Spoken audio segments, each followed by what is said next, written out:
And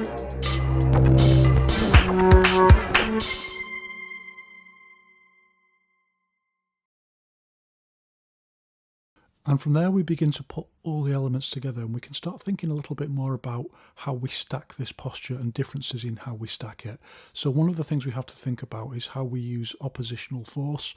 So our usual dynamic pullback of the rear arm is going to change when we drop down. And then do we want to spring straight back up so we go on a completely flat plane? Well, we can do that, but usually we put in a little bit of a circular movement, so it kind of scoops down and then scoops straight back up, which you can see pretty clearly from this different angle.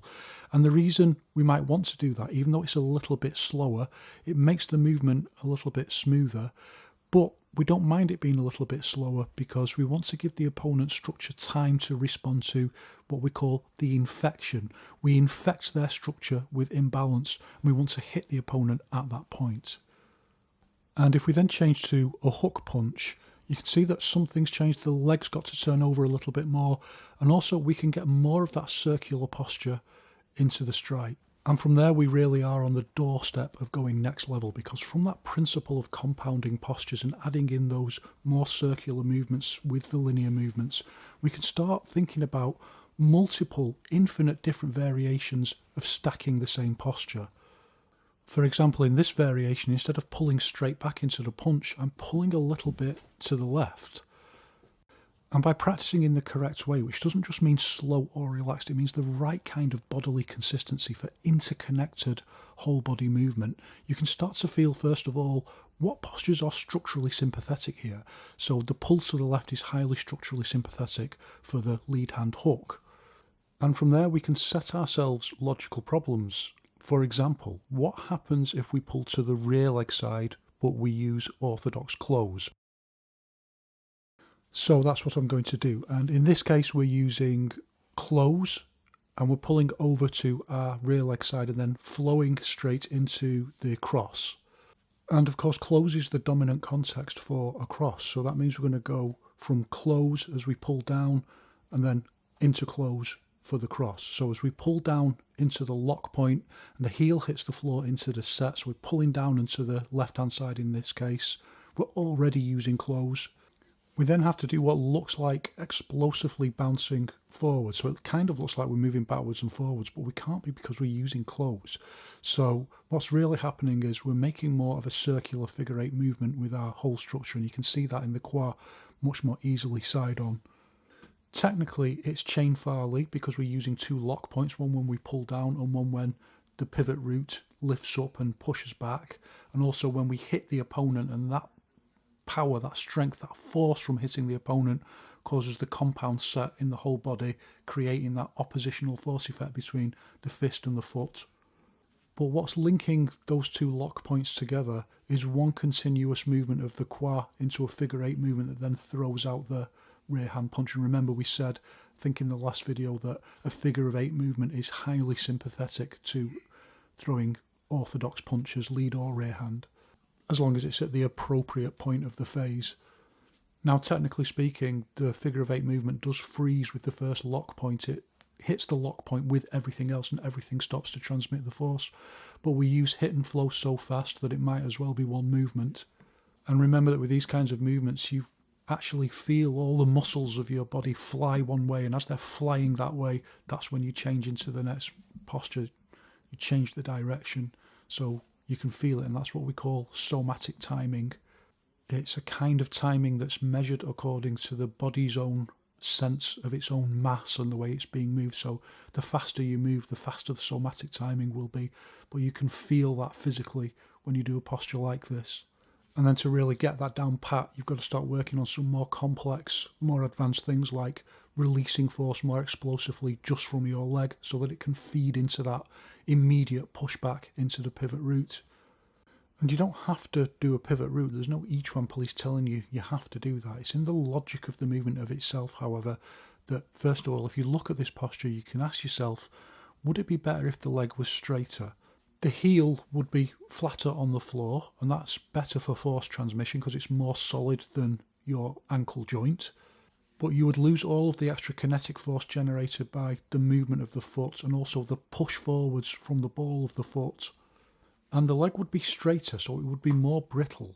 That means at the point where you want to push forwards with the fist and push back with the foot, it's quite an odd posture for your leg to be in. And it makes it more difficult to do that. You've got to rely on the energy of the punch itself. Nothing's coming from the leg. You're just relying on it being solid at the hit point rather than feeding into that energy with a push forwards from the ball of the foot. And also, critically, the more you try and lean forwards and get your body weight into the posture, the more strain that will put on your leg, which is quite straight at that point. And then from this single posture, which is really a compound posture, it's two postures, from there you can start experimenting with all the different possible variations using different A settings, B settings, different vectors pulling at different angles, and you'll soon start to find that there are multiple different variations. And many of them will feel unintuitive because you won't be used to doing them, or they'll feel weak. So you've got to experiment and think, well, which hand is dominant here, and would I be bracing against a foot if I was pulling someone's whole body weight, or would I just pull myself off balance or towards them? If the answer is yes, you would pull yourself towards them or off balance, it's much more likely to be an A setting, i.e. a gap Farley setting. And if you are able to brace against the weight, then it's much more likely to be a B setting. So mirrored context open, you could imagine pulling a rope that way, but if you pull yourself the other way, that's not for pulling their whole weight, that's just for taking the guard down and then going straight in for the hit. And you can think about it like this: for the mirrored context open, you're bracing against your lead leg, so you're pulling back and pushing forwards with your lead leg, and that allows you to brace the posture. And the rule is a little bit complex, but it's divided into quarters, so up to the point where you're pulling completely right or pulling completely left, at that point, either on or just before or just after that point, the contexts change. But I'll come back to that another time. For now, let's think about what happens when we change, when we start using close for the initial movement. We can't brace against the front foot, so this is just for gap Farley. I'm doing different variations here. Move the opponent's guard out of the way, and it also moves your whole structure over to the left. And moving you away from the opponent is usually a dead giveaway that this is a gap Farley posture. It's not for taking their whole weight, it's just for taking their guard down or using Farley in some other way. And that lean over always means that one hand is going to be more structurally sympathetic to the posture than the other for the follow-up strike. If you try and use the lead hand in this case, there's no power in it, it's put you in a very odd position and you've got to change the posture. You've got to do a 1-2 to get that second punch in if you want to hit with the lead hand. And you can see from the side how the lean over and the skewing of the posture is structurally sympathetic to that rear hand strike. And if you want to change, you want to use a lead hand, you'd be much better off if you want to get power into it doing the 1-2. But then I start thinking about, well, what if I did want to do the lead hand? And this is a great example of how when people say don't over theorise, well, yeah, there's some truth in that in terms of if I just had to do this on the fly in sparring, I'd just do it, no problem. But if I stop and try and think about how to do it, then it's absolutely bamboozling. And I'm not trying to work it out theoretically here, I'm just working it out physically and then I just get it. And realising that was just what I'd already started with, using open into open right at the beginning of when I started explaining this posture, I just go back to thinking about the different infinite possible variations of pulling back and then hitting with the rear hand. This is a fantastic example of what we mean by accessing the infinite curriculum. As I've said before, once you have the basics, you can just work out everything else intuitively. No one needs to tell you. It's like being told the first 10 numbers. You can work out all the rest of the numbers pretty much. They might not have names, but nevertheless, you can work out what they are, and it's exactly the same with the infinite curriculum. This is why it's not a Chinese martial art, it's the science of Chinese physical culture itself. And it's just such a mind-blowing thing that this thing that's the most amazing thing about it is the thing that people despise and defame the most. Think about it. People just cannot get their heads around the idea that this is something within you, that it's creative, that it's about re-understanding yourself. As Wang Shangjai said, it's an astonishing shame that people always think that the secret is in someone else, not understanding that everything you need to know about the fundamentals is already in you. You already know it. It's the absolute first thing that you need to learn. And Wang Xiangjai also said that people wouldn't get this for 100 years, meaning that it's going to take 100 years for all the old bullshit to die off before this can break through as a revelation. But even 100 years later, getting this idea across is still almost impossible. It's unbelievable. It's such a precious treasure.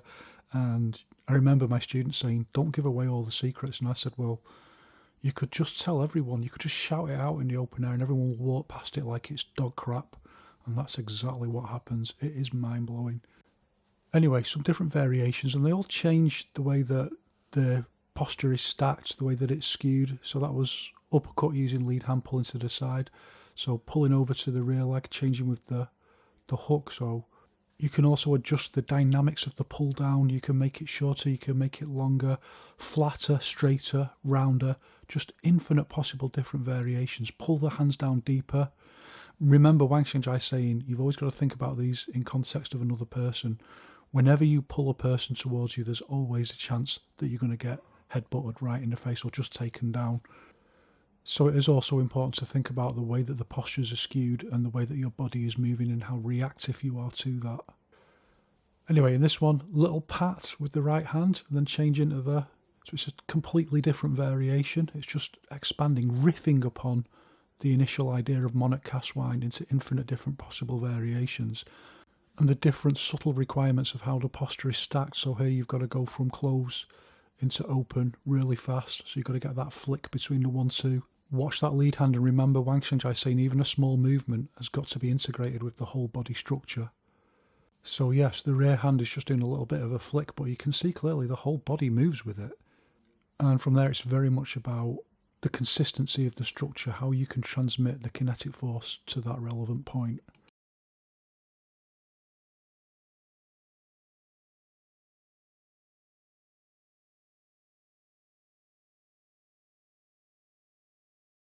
And as your cultivation gets higher, then you can make the use of contexts more internalized. It's more in the structure of the whole body, not just in the really obvious movement of the qua.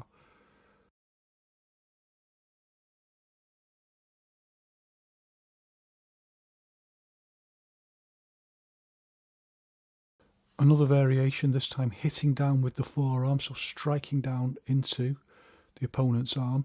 And think about that, that means you've got to use sync. And think about which context is it using when I do that.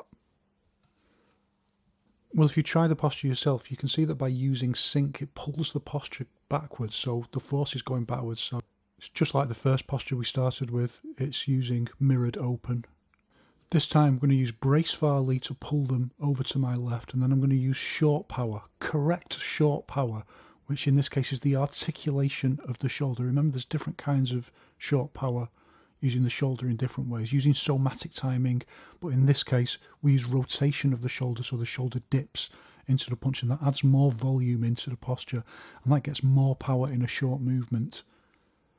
Short power is a very different thing to farley. It uses farley, but it isn't farley in itself. I've talked about that in the beginner series.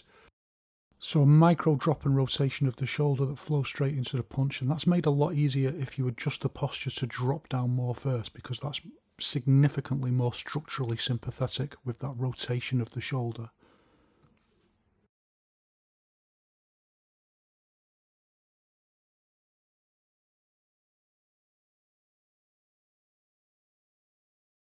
But if you want to do a short, sharp drag straight over to the side laterally, then this becomes much more difficult to do. It makes the posture very awkward to use the rotation of the shoulder. It doesn't flow naturally into this. In fact, it looks much more like a popping and locking move. In any case, there are different solutions to this problem. One, we can use somatic timing, so we just use muscle bounce, straight back and straight forwards on the same plane. But the solution I'm going to use here is just to curtail that rotation of the shoulder, just to halve it to make the posture quicker.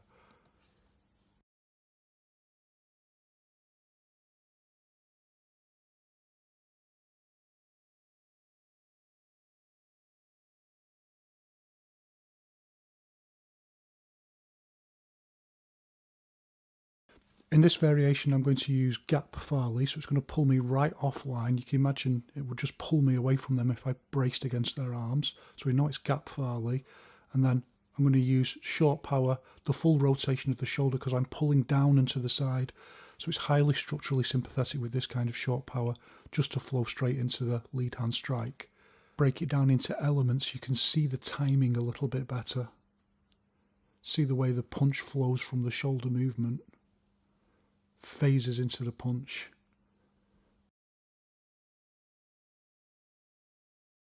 And then changing from the pull down into the rear hand punch is pretty straightforward. You just go from open to close, just like with a jab cross. Only difference being the initial close is a mirrored version of close because you're pulling back. You can see why it gets confusing for people, but if you don't take the time to understand it, then you won't be able to solve these problems. You'll just be like lost in miles of fog. And from there you just use the multiplier effect, which means taking what you know, adding it together and finding that from the same basic idea, you know hundreds of different possible variations.